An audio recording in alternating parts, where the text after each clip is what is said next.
अस्सलाम वालेकुम। मेरा नाम है दानिश मकसूद और आप देख रहे हैं मेरा YouTube channel Dawn news editorials. आज हम डॉन का एडिटोरियल कर रहे हैं, वो है तोशा खाना सागा। अच्छा, अब जैसे इमरान खान की हुकूमत गई है और शहबाज शरीफ आए हैं, तो हमने पहले हफ्ते ही एक आपने बहुत सुना होगा ये चीज़ सोशल मीडिया में भी कि जी इमरान खान को जो तोहफे तोहफ़ मिले थे उन्होंने जो है इसको बेच के प्रॉफिट कमाया। ठीक है, पहले हम ये देख लेते हैं तोशा खाना होता क्या है। तोशा खाना हमारे पास होता है गवर्नमेंट ओन डिपार्टमेंट है, और ये किसके आता है, ये हमारे पास है under the control of cabinet division of Pakistan. और कब बना था? 1974 में बना था। और इसका मेन पर्पस क्या है? Its main purpose is to keep gifts which are received by ministers, MNA and foreign secretaries, president and prime minister as well. ठीक है, इसका बुनियादी मकसद ये है कि जो गिफ्ट्स मिलते हैं वो यहाँ पे रखे जाते हैं हमारे पास किन की जानिब से, ministers, MNA, foreign secretaries, president, prime minister को जो गिफ्ट्स मिलते हैं। अच्छा, अब देखें माजी में भी ये बातें होती रही हैं कि जी जो हमें दूसरे ममालिक से गिफ्ट्स मिलते थे तो ये लोग जो है ना वो अंडर वैल्यू करके बेच के जो है ना वो प्रॉफिट कमा लेते थे। तो इस पे माजी में भी इल्ज़ामात लगे हैं। सिर्फ इमरान खान पे तो अभी शहबाज शरीफ इल्ज़ाम लगा रहे हैं, लेकिन इससे पहले हमने देखा है कि यूसुफ रज़ा गिलानी पे, नवाज शरीफ पे भी इल्ज़ाम है कि आपने जो है ना जो प्रिविलेज या राइट है उसको क्या है, मिस यूज़ किया है। इसको हम देखते हैं कि अभी शहबाज शरीफ ने इल्ज़ाम लगाया इमरान खान पे, वो ठीक है या नहीं। और इसमें सबसे बड़ी जो प्रॉब्लम आ रही है वो ये आ रही है कि इन्होंने कहा कि जी बड़े जो थे ना, जब पीटीआई वालों पे इल्ज़ाम लगते थे तो खास तौर पर फवाद चौधरी का भी इसमें उन्होंने हवाला दिया हुआ है, तो वो बिल्कुल ही इस टॉपिक में मतलब बात नहीं करना चाहते थे। वो कहते थे कि नहीं भाई, हमारे जो ताल्लुकात हैं दूसरे ममालिक के साथ वो ख़राब हो जाएंगे कि क्या चीज़ हमें मिली है, क्या मतलब सारी डिटेल्स बताने से वो गुरेज़ा होते थे। तो उन्होंने कहा ये चीज़ मज़ीद स्पेकुलेशन में इजाफा कर देती है कि लोग कहते हैं कि भाई ऐसी क्या चीज़ है जो आप बताना नहीं चाह रहे, ज़रूर कोई चीज़ है, कुछ चीज़ है जिसकी क्या है पर्दादारी है। तो इसमें हम देखते हैं कि शहबाज शरीफ ने इमरान खान पर इल्ज़ाम लगाया, वो ठीक है कि गलत है। ठीक है, अच्छा, अब तोशा खाना मैंने आपको बता दिया। सागा होता है हमारे पास long and often complicated story. ठीक है, तो जिस तरीके से हमें तोशा खाना के हवाले से ये सारी स्टोरी सुनने को मिल रही है कि भाई इमरान खान ने किस तरह वहाँ से जो है ना उसको मिस यूज़ किया और आगे बेच दी चीज़ें और क्या है प्रॉफिट कमाया, इसको हम चेक कर लेते हैं। कह रहे हैं gift sometimes come with a political price tag. उनका तोहफे हैं समटाइम्स, कभी कभार क्या है, come with a political price tag, वो आते हैं किस चीज़ के साथ, सियासी कीमत के साथ। And the change in government has open a new chapter in the Toshakhana saga. और जो तब्दीली हुई है गवर्नमेंट में, उसने खोल दिया है एक नई चैप्टर को, एक नए बाब को, किसमें, तोशा खाना सागा। ये सारी तोशा खाना सागा जो स्टोरी है उसमें एक नए बाब का इजाफा हो गया है। और वो क्या है? On Friday, Prime Minister Shehbaz Sharif alleged that his predecessor Imran Khan had sold state gifts in Dubai worth rupees 140 million. On Friday को क्या हुआ? प्राइम मिनिस्टर शहबाज शरीफ उन्हें क्या एलेज होता है, इल्ज़ाम लगाना, इल्ज़ाम लगाया है that his predecessor होता है ये आपसे पहले हो, सक्सेसर होता है ये आपके बाद हो। तो प्रेडिसेसर कौन हो गया शहबाज शरीफ का? ये उससे पहले था, यानी कि इमरान खान। कि उन्होंने कहा उसका जो प्रेडिसेसर था इमरान खान, उसने क्या किया था, हैड सोल्ड स्टेट गिफ्ट्स। उसने वो तोहफे बेच दिए थे जो क्या है स्टेट गिफ्ट से, स्टेट को तोहफे मिले थे। कहाँ पे? दुबई में, वर्थ रुपीज़ 140 मिलियन, और उसकी कितनी मालियत थी? 140 मिलियन। अच्छा, आइटम्स में क्या क्या शामिल था? The items presented to him by rulers of foreign countries reportedly included a wrist watch from the crown prince of Saudi Arabia.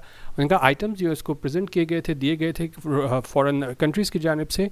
और उसमें क्या शामिल था? उसमें एक घड़ी थी, रिस्ट वॉच थी, और वो किसकी जानिब से दी गई थी? Crown prince of Saudi Arabia की जानिब से दी गई थी। Former Information Minister Fawad Chaudhry responded by saying that selling one's own assets is not a crime. और जब ये इल्ज़ाम लगाया तो जो साबिक इंफॉर्मेशन मिनिस्टर हैं फवाद चौधरी, उन्होंने क्या जवाब दिया? उन्होंने कहा कि जी बेचना अपने एसेट्स को वो क्या है, इज़ नॉट अ क्राइम, वो जुर्म नहीं है। Certainly, rulers, parliamentarians and officials do have the right to acquire state gifts stored in the तोशा खाना। अब बता रहे हैं यकीन, उन्होंने कहा रूलर्स, पार्लियामेंटेरियंस और ऑफिशियल्स हैं ना, उनका पास राइट है कि वो एक्वायर करें, हासिल करें स्टेट गिफ्ट्स जो कहाँ पे स्टोर किए गए हैं, तोशा खाना में। ठीक है, और अच्छा, अब ये जब भी डैश टू डैश चीज़ें आए ना तो इसको अलग रख के पढ़ा करें। जिस तरह उन्होंने कहा कि यकीनन उनके पास राइट है कि वो हासिल करें स्टेट गिफ्ट्स जो तोशा खाना में रखे गए हैं। ये डैश टू डैश बाद में पढ़ते हैं हम, ये जो है ना डैश टू डैश, इसको हम बाद में पढ़ते हैं, पहले हम आगे कर लेते हैं। तो उन्होंने कहा कि जी ये जो गिफ्ट रखे जाते हैं उसको एक्वायर कर सकते हैं, कब? After paying a percentage of their worth, जो उसकी मालियत होती है उसके कुछ परसेंटेज दे के है ना वो एक्वायर कर सकते हैं।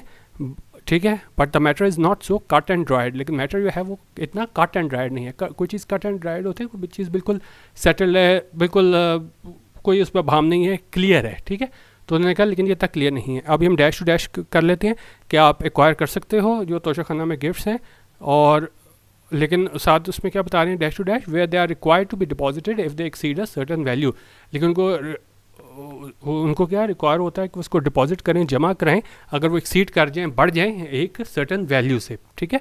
और मतलब अगर वैल्यू से बढ़ जाए तो फिर उनको रखाना पड़ता है। तो इसलिए हमने यहाँ पे देखा तो कहा जाता है कि भाई इसको अंडर वैल्यू करते हैं ताकि उसकी वैल्यू है ना वो बढ़ने ना पाए, ठीक है। अच्छा, अब कह रहे हैं miss use of the privilege by under valuing the items in question is far from uncommon. उनका मिस यूज़, गलत इस्तेमाल करना इस प्रिविलेज का, इस राइट का, इस इख्तियार का, किस तरह by under value the items के जितने भी आपको तोहफे मिले हैं उसको आप अंडर वैल्यू करोगे भी उसकी इतनी वैल्यू नहीं है। In question is far from uncommon, ये क्या है, अनकॉमन नहीं है, ये मतलब कि चीज़ क्या है, कॉमन ऐसा होता आया है, माजी में भी होता आया है। और इस तरह माजी में केसेस चले हैं हमारे हुक्मरानों पे, उनमें क्या क्या है, that was the crux of a reference filed by NAB in 2020 against former prime minister Nawaz Sharif and Yousuf Raza Gilani and former president Asif Ali Zardari. उनका यही क्या था, क्रक्स था। क्रक्स होता है कोई एसेंशियल पॉइंट रिक्वायरिंग रेजोल्यूशन और रिजॉल्विंग एन आउटकम, ठीक है। तो मतलब यही क्रक्स था उस रेफरेंस में, मेन उसमें पॉइंट ही यही था डिसाइड करने वाला। जो फाइल किया गया था नैब की जानिब से 2020 में, और किसके अगेंस्ट फाइल किया गया था, ये हमारे नवाज शरीफ, यूसुफ रज़ा गिलानी और जो साबिक सदर हैं आसिफ अली ज़रदारी, ठीक है। अच्छा, आपने कहा जी, now the FIA is said to have begun investigating the alleged sale of a necklace gifted to Mr. Khan while it was a premiere for rupees 180 million to a jeweler in Lahore in lieu of a token amount paid to the Tosha Khana। उनका अब FIA ऐसा कहा जाता है कि जी उन्होंने start कर दिया इन्वेस्टिगेट करना कि वो जो मुबैना सेल हुई है नेकलेस की, जो गिफ्ट की गई थी मिस्टर खान को जब वो प्रीमियर था, प्राइम मिनिस्टर था, कितनी अमाउंट के लिए, 180 मिलियन के लिए। और ये किससे दिए गए थे अमाउंट, एक ज्वेलर को दिए गए थे लाहौर में, किस चीज़ के बदले, एक टोकन अमाउंट जो कि पे की गई थी तोशा खाना को, ठीक है। अच्छा, I'm getting that the situation is rather neat illustration of the adage people in glass houses should not throw stones, and any inquiry into the disposal of state gifts during the former Prime Minister's time in office must be fair and transparent so as to not come across as political retaliation। उनका situation ये है ना, ये बिल्कुल वाज़े करती है इस एडिज के, सेइंग के कि people in glass houses should not throw stones. अच्छा, इसका क्या मतलब होता है कि आप अगर लफ्ज़ी मतलब करें तो ये है कि जी वो ग्लास हाउसेस में रहते हैं, उनको क्या है, स्टोन नहीं फेंकने चाहिए, क्योंकि ज़ाहिर है आप ख़ुद भी है ना महफूज नहीं हो गए। वैसे इसका अगर हम मीनिंग देखें तो ये फिगरेटिवली बन जाता है कि जो जिनकी मतलब ख़ुद कमियां होती हैं उन्हें क्या है, दूसरों को क्रिटिसाइज़ नहीं करना चाहिए, ठीक है, क्योंकि आपके भी वही सेम फॉल्ट्स होते हैं। तो यहाँ पे भी जिस तरह माजी में बताया है कि जी गिलानी, नवाज शरीफ और जो ज़रदारी है, ठीक है, उस पर भी यही इल्ज़ाम लगे हुए हैं कि जी अंडर वैल्यू करके आपने जो स्टेट ओन्ड गिफ्ट्स उनको बेच दिया। तो उन्होंने कहा अब ये जो सिचुएशन है बिल्कुल साफ बताती है कि हमें क्या है, स्टोन्स नहीं फेंकने चाहिए जब खुद जो है वो हम क्या है ग्लास हाउस में रहते हैं। मतलब यही चीज़ इनके साथ भी हो चुकी हुई है माजी में। और उन्होंने कहा कोई भी इंक्वायरी है कि जी डिस्पोजल ऑफ स्टेट गिफ्ट्स के बारे में प्राइम मिनिस्टर इमरान खान के टाइम पे, उनका बिल्कुल फेयर होनी चाहिए, ट्रांसपेरेंट होनी चाहिए, शफाफियत पर मबनी होनी चाहिए, क्योंकि ऐसा नहीं लगना चाहिए कि ये पॉलिटिकल रिटेलिएशन है। रिटेलिएशन का जब आप मतलब सियासी तौर पर आप दूसरे को नुकसान पहुँचा रहे हो, तो उन्होंने कहा ये पॉलिटिकल रिटेलिएशन नहीं रखनी चाहिए, क्योंकि आप भी हो ना इसी सारे मरले से गुजर चुके हो। और वो एग्जाम्पल दिया कि people in glass houses should not throw stones, ठीक है। अच्छा, उन्होंने कहा डैट सेड, उन्होंने ये कहने के बावजूद क्या है सारा कुछ हमने बताया है, the PTI government had been unnecessary cagey when asked to provide details of gifts presented to Mr Khan since 2018। अब सबसे बड़ी बात यही है कि जी उन्होंने कहा जी PTI गवर्नमेंट क्या है, वो अननेसेसरली केजी रही है किसी चीज़ इन्फॉर्मेशन के बारे में जो आप हो ना रिलेक्टेंट हो कोई ज़्यादा इन्फॉर्मेशन देना, ठीक है। अगर आपने कोई जुर्म नहीं किया तो आप बताओ सीधे तरीके से। तो उन्होंने कहा PTI गवर्नमेंट जो है ना वो केजी रही है व्हेन आस्क्ड टू प्रोवाइड, जब उसको कहा गया कि आप डिटेल्स दें उन गिफ्ट्स की जो दिए गए थे इमरान खान को, कब से, सिंस 2018, रिजोर्टिंग टू द इम्प्लॉजिबल। और उन्होंने क्या इख्तियार किया, इम्प्लॉजिबल आर्गूमेंट। इम्प्लॉजिबल होता है कोई एक ऐसा आर्गूमेंट स्टेटमेंट जो क्या है वो रीजनेबल ना हो, ठीक है, वो कन्विंस ना कर सकें। तो वो क्या आर्गूमेंट देते थे कि डैट सच डिस्क्लोजर, कि अगर हमने बता दिया कि क्या क्या गिफ्ट्स मिले हैं, वो जेपटाइज इंटरनेशनल टाइज़, कि वो आलमी हमारे ताल्लुकात हैं उनको क्या जेपटाइज़ करेगा, ज़्यादा मुतासिर करेगा, ठीक है। अच्छा, और its insistence on keeping information out of the public domain naturally gave rise to speculation that something was perhaps not quite kosher about how the Tosha Khana was being managed। और इनका इस चीज़ पे उन्होंने इसरार किया, जोर दिया कि भाई ये इन्फॉर्मेशन जो है ना वो हम पब्लिक में नहीं दे सकते, पब्लिक डोमेन में। और यकीनी तौर पे जो है ना इसने स्पेकुलेशन को जन्म दिया, क्यासराई को जन्म दिया कि कोई चीज़ है जो क्या है दुरुस्त नहीं है, और क्या है some perhaps not quite kosher. Kosher होता है कुछ इज़ जेन्युइन लेजिटिमेट, यकीनन कोई उसमें कुछ ख़राबी है। अबाउट हाउ द तोशा खाना वाज बीइंग मैनेज, कि किस तरह तोशा खाना को मैनेज किया जा रहा था। She prove that was not the case. अच्छा, अब ये बता रहे हैं कि भाई अब पीटीआई को क्या करना पड़ेगा। ठीक है, आप इल्ज़ाम लग गए, इल्ज़ाम लगते रहते हैं सियासी हरीफों की जानिब से, लेकिन अब पीटीआई को क्या करना पड़ेगा to prove that was not the case. और पीटीआई इसको ये प्रूव करे कि भाई ऐसा नहीं मतलब हुआ था, कि बिल्कुल ये गलत है जो इल्ज़ाम शहबाज शरीफ के आने से लगाया गया। तो पीटीआई को क्या करना चाहिए, the PTI must cooperate fully with investigation. को पीटीआई को है ना बिल्कुल कोऑपरेट करना चाहिए, ताउन करना चाहिए इस इन्वेस्टिगेशन के साथ। We should also look into how the value of the gifts was determined before their sale to Mr Khan and perhaps others on reduced rates. और फिर उन्हें हमें ये भी तयन करना होगा कि किस तरह जो है ना उन गिफ्ट्स की जो है ना वो वैल्यू को तयन किया गया, डिटरमिन किया गया इससे पहले कि क्या है वो सेल हो before their sale to Mr Khan. ठीक है, तो वहाँ पे किस तरह तयन किया गया अमाउंट का, क्योंकि मेन सारा उसका ये हिसाब होता था कि इल्ज़ामी रेफरेंस में भी जिस तरह हमने देखा दूसरों लीडर्स पे भी लगता था, होता था कि जी आप अंडर वैल्यू कर लेते हो। तो उन्होंने कहा उस चीज़ को डिटरमिन करने की ज़रूरत है कि किस तरह जो सेल हुई तो उससे पहले उसको अंडर वैल्यू किया गया कि नहीं किया गया, and perhaps others on reduced rates. ठीक है,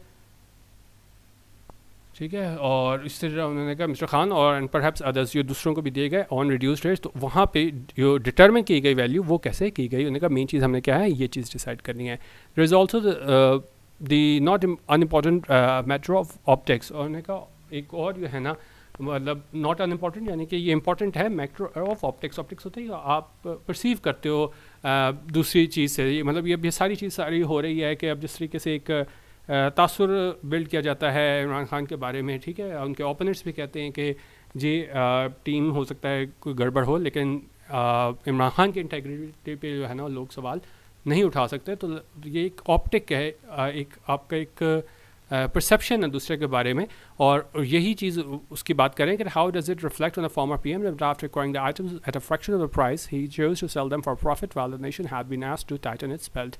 और क्योंकि उन्होंने कहा यही चीज़ जो है ना फिर वो रिफ्लेक्ट करेगी फॉर्मर पीएम के हवाले से कि जब उसने एक्वायर कर ली, हासिल कर ली आइटम्स किस पे, at the fraction of the price, की जितनी उसकी प्राइस थी उसकी फ्रैक्शन ऑफ प्राइस पे हासिल कर लिए, और फिर उसको उसने बेच दिया प्रॉफिट के लिए। और जब कि नेशन को कहा गया था had been asked to tighten its belt. Tighten its belt का होता है कि जब आप अपना जो है ना एक्सपेंडिचर पे कट लगाओ, जो क्योंकि हालात बेहतर नहीं है, एक्सपेंसेस कम करो, और क्या है मतलब फजूल खर्ची ना करो। तो उन्होंने कहा आवाम को तो ये कह दिया गया कि जी आप फजूल खर्ची ना करो, और यहाँ पे बताया गया कि जी यो इल्ज़ाम है मुबैना तौर पे कि जी इन्होंने एक्वायर किए आइटम्स फ्रैक्शन ऑफ प्राइस पे, और इसको प्रॉफिट के लिए है ना उन्होंने भेज दिया, जबकि नेशन को कहा गया था कि आप अब टाइटन इट्स बेल्ट करें, यानी कि फजूल खर्ची कम करें और अननेसेसरी जो एक्सपेंसेस हैं उनसे परे रहें। ठीक है, तो बेसिकली ये हमारे पास तोशा खाना सागा के जो इल्ज़ाम लगे हैं इमरान खान पे, उस हवाले से ये है।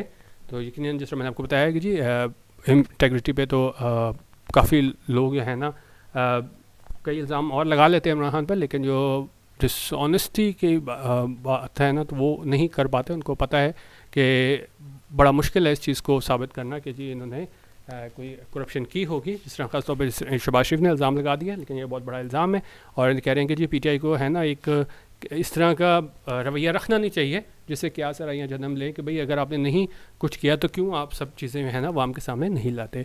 तो उस वाले से एडिटोरियल था। बाकी मेरा आपने डीएम व्हाट्सएप ग्रुप ज्वाइन करना हुआ तो ये मेरा नंबर लिखा हुआ है 0312 419 1070। यहाँ पे आप मैसेज करके व्हाट्सएप ग्रुप में शामिल हो सकते हैं। 200 रुपीज़ इसी पैसा पर मंथ, और रोज़ एडिटोरियल वीडियो PDFs और शेयर होते हैं, और डॉन न्यूज़पेपर और इम्पोर्टेंट न्यूज़। तो आपने ज्वाइन करना हो तो यहाँ पे मैसेज कर सकते हैं, मेरी टीम आपको रिप्लाई कर देगी। वीडियो देखने का बहुत शुक्रिया। अल्लाह हाफ़िज़। पाकिस्तान जिंदाबाद।